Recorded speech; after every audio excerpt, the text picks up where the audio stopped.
Morning students, कैसे हैं आप सब। उम्मीद करती हूँ आप लोग अच्छे होंगे। आज आपकी वर्कशीट नंबर 12 आई है, इसे अच्छे से लेबल कर लीजिए। रीड क्लास, अपना नाम, अपने टीचर का नाम लिख लीजिए।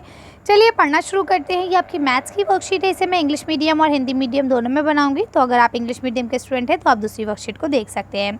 आज हम लोग क्या पढ़ने वाले हैं? आज हम लोग पढ़ने वाले हैं अपनी संख्याओं की जानकारी, और आज हम इसमें पढ़ेंगे सन्निकटन। ठीक है, सन्निकटन का मतलब क्या होता है? एस्टिमेट करना किसी चीज़ को।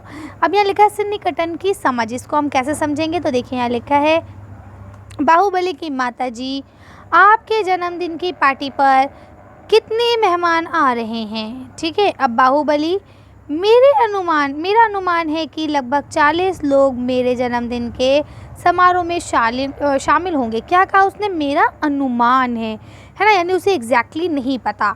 तो यह बोलते हैं आकलन क्या है? किसी चीज़ का अंदाज़ा लगाना, कयास करना, क्या है ये? तो बोलते हैं वास्तविक संख्या का उचित अंदाज़ा लगाना, यानी जो संख्या हो सकती है उसके एस्टिमेट बताना। जैसे आप कोई मुझसे पूछे, भाई आपकी ये वीडियो कितने बच्चे देख सकते हैं, आपको क्या लगता है कितने स्टूडेंट्स देखेंगे आपकी वीडियो?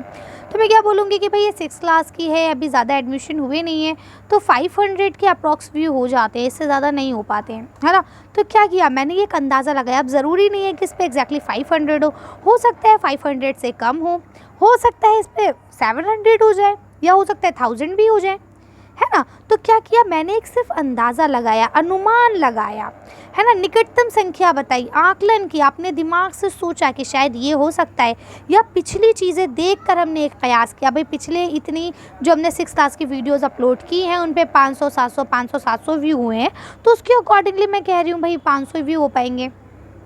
आ रही बात समझ में? तो ये क्या किया हमने? अंदाज़ा लगाया। ठीक है, हमेशा याद रखिए अंदाज़ा जब हम लगाते हैं, अगर वो संख्या 5 से ज़्यादा हो, देखिए हमेशा याद रखिए जो संख्या होगी वो 10 है। ठीक है, कितनी है? 10।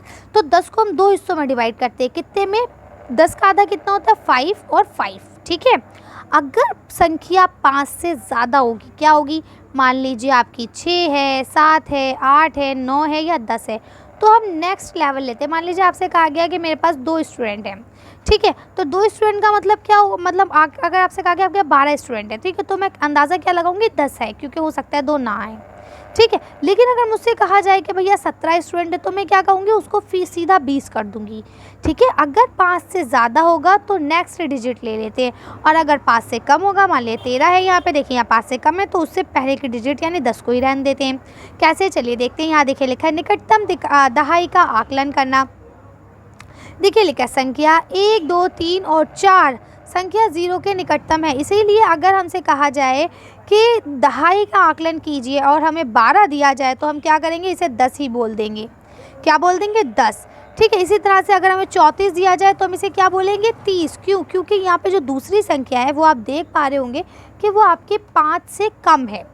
ठीक है, इसीलिए हम उससे पहले वाले ही 10 को जो नंबर होगा उसको लेंगे।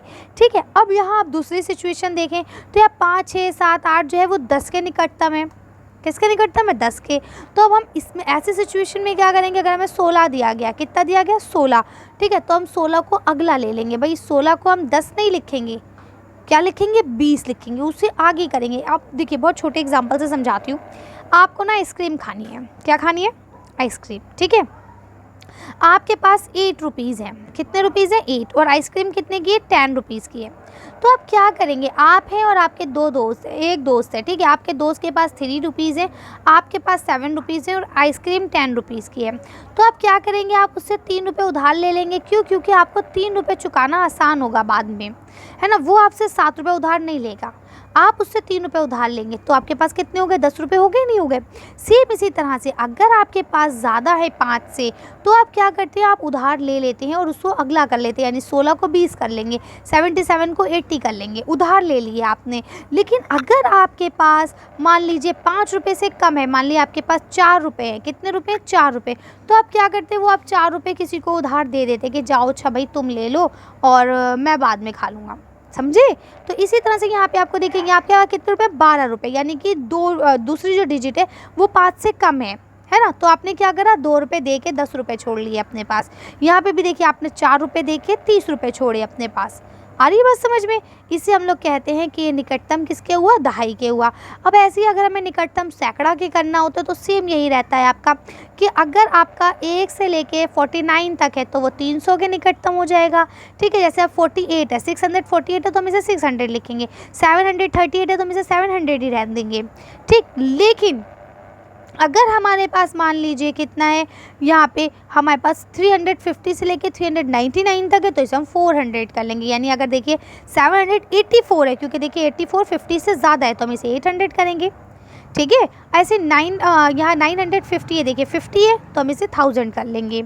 आ रही है बात समझ में। इसी तरह से अगर हम हज़ार की बात करें तो हज़ार में भी हमें क्या करना होता है, अगर 1 से 99 तक है, 1 से लेके 499 तक है तो वो फिर वही रहेगा, यानी 4000 ही रहेगा। जैसे 5222 है तो ये 5000 रहेगा, 7198 है तो ये 7000 ही रहेगा। ठीक है, लेकिन अगर यहाँ पे आपका इससे ऊपर हो जाए, 4500 है, जैसे ये एग्जाम्पल आपको समझाने के लिए दिया गया है, ज़रूरी नहीं यहाँ पे 4000 ही हो, है ना, ये सिर्फ एक समझाने के लिए आपको एग्जाम्पल दिया गया है।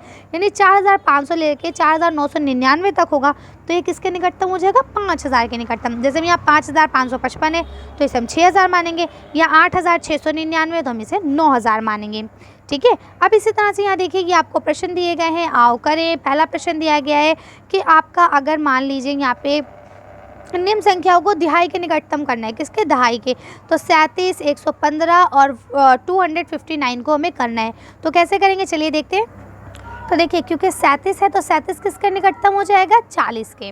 ठीक है, 115 है तो 115 किसके निकटतम हो जाएगा, 120 के, क्योंकि यहाँ 15 है ना, तो हम 5 रुपये और ले लेंगे। इसी तरह से देखिए अगर आपका 259 है तो किसके निकटतम हो जाएगा, 260 के। ठीक है, क्योंकि 59 है, 1 रुपया हम उधार ले लेंगे, 60 के निकटतम हो जाएगा। ठीक है, चलिए अगला क्वेश्चन पढ़ने। अब देखिए यहाँ दूसरा क्वेश्चन जो आपको दिया गया है इसमें लिखा है कि इसको सैकड़ा के करना है, 177, 547 और 1000, 1150, है ना। इसको आपको क्या करना है, 100 सैकड़ा के निकटतम करना है। तो चलिए इसका आंसर देखते हैं। तो देखिए ये 77 जो है, 177 किसके निकटतम हो जाएगा, 200 के। ये 547 किसके निकटतम होगा, ये 500 के। क्यों, क्योंकि 47 है, 50 से कम है। ठीक है, अब अगर देखिए यहाँ पे आपको 1150 दिया गया था तो ये किसके हो जाएगा, 1200, क्योंकि यहाँ पे ये 50 है। ठीक है, तो ये 200 में बदल जाएगा, कर लेंगे। चलिए अगला क्वेश्चन पढ़ते हैं। अब देखिए ये आपका क्वेश्चन नंबर 3 है, यहाँ पे मिसप्रिंट है, 2 लिखा हुआ है, आप इसे 3 कर लेंगे। क्वेश्चन नंबर 3 है, इसमें आपको 1000 के करीब लेके जाना है, किसके, 1000 के। ठीक है, तो चलिए इसका आंसर देखते हैं। तो पहला देखिए आपका 377 है ना, तो क्योंकि ये 300 है तो अगर ये 500 से कम है तो ये पहली डिजिट रहेगी, यानी अगर 1000 है तो 1000 रहेगा, 2000 है तो 2000 रहेगा। ठीक है, और अगर 500 से ज़्यादा होगी तो ये डिजिट एक्स्ट्रा हो जाएगी, 1 प्लस हो जाएगा, जैसा सब में हो रहा है। ठीक है, चलिए आगे बढ़ते हैं।